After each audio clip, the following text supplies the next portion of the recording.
Love is not arrogant. Here in 1 Corinthians 13:4, Paul basically repeats what he just got done saying, where he said love does not brag. Love is not arrogant, meaning that love is humble.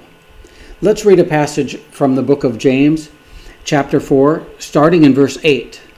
Draw near to God, and he will draw near to you. Cleanse your hands, you sinners, and purify your hearts, you double-minded.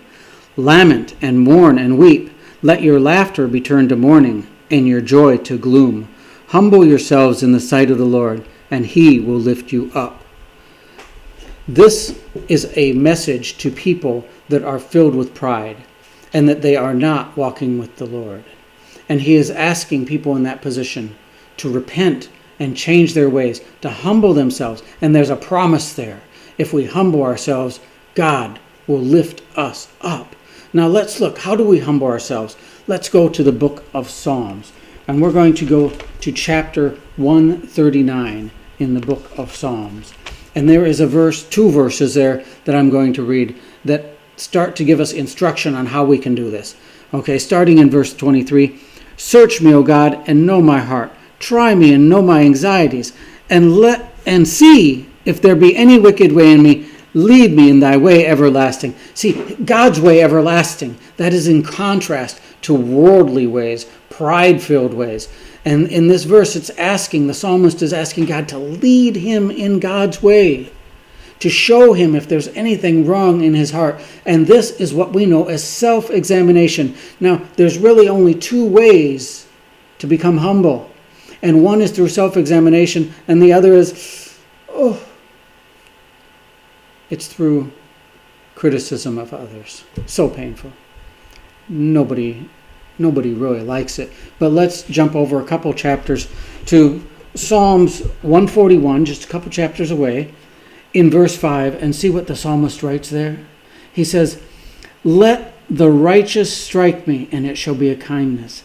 And let him rebuke me, it shall be an excellent oil.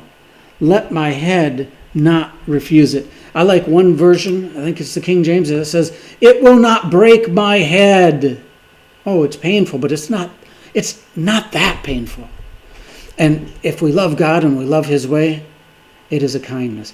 Now, I have been rebuked by people that loved me and they had a relationship with me, and when they told me I was going in the wrong direction, I appreciated it.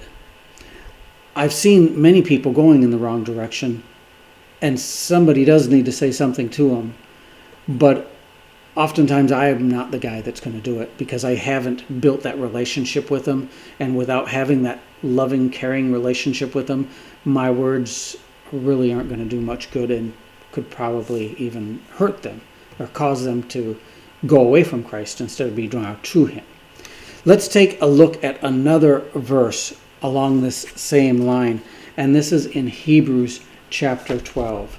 So let's go over to the New Testament, Hebrews chapter 12, and this passage is verse 11, and it says, now no chastising, and chastising is like a punishment, no chastising seems to be joyful for the present, but painful.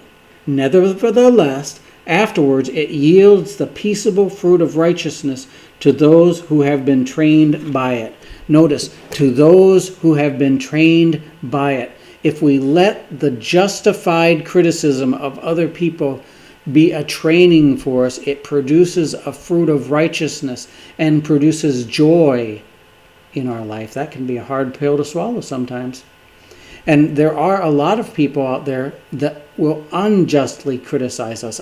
I've had many people criticize me, and it was not just. It was not called for. And they were out of line to do it. I know that. But do you know what? It taught me patience. When somebody is criticizing me unjustly, I ask God to give me patience to be with them. And oftentimes their motives for criticizing me are wrong. They're not actually caring about my benefit at all. It's just something that I'm doing is disturbing them. And so those times, I learn patience. But when it is justified, and I have had church elders, I've had brothers in the church come up to me, put their arm around me, talk to me, express a concern that they have about something that I'm doing, a behavior that I'm doing. And, it doesn't feel good when they do that. But I'm familiar with these Bible verses, and after a couple of days, I get over that pain, and I start to feel the joy of those fruits of allowing that rebuke to be a training for me. So those are the two ways that we can become humble: self-examination and the criticism from righteous people that care about us.